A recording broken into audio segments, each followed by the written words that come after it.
Naglabas ng saloobin si Matet De Leon matapos makita ang isang artikulo ng ABS-CBN News Online tungkol sa kanyang pagpasok sa live selling. Ang nasabing balita ay may pamagat na Matet De Leon on doing live selling, mataas ang TF kapag ganon. Inirepost mismo ng aktres ang artikulo sa kanyang social media account, ngunit tila hindi niya nagustuhan ang pagkakalahad nito. Agad siyang nagbigay ng matapang na pahayag at sinabing, "Pwede ba wag niyo akong maisali sa mga katarantaduhan niyo? Nagdi-Netflix ako dito." Dagdag pa ni Matet, nagpapahinga lamang siya upang magkaroon ng sapat na enerhiya para sa kanyang trabaho kinabukasan.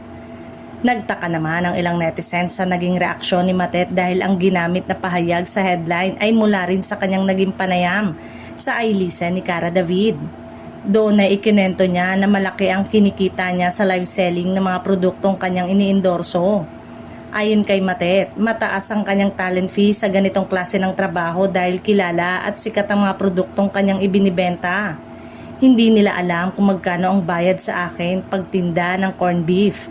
Naku day, nakakaloka, mahal. Mataas ang TF kapag ganon kasi may name din yung product, sikat yun, kwento niya. Sa ngayon, hindi pa malinaw kung ano ang partikular na bahagi ng artikulo na ikinainis ng aktres. Gayunpaman, naging usap-usapan sa social media ang kanyang reaksyon at marami ang naghihintay kung magbibigay pa siya ng karagdagang paliwanag tungkol sa issue.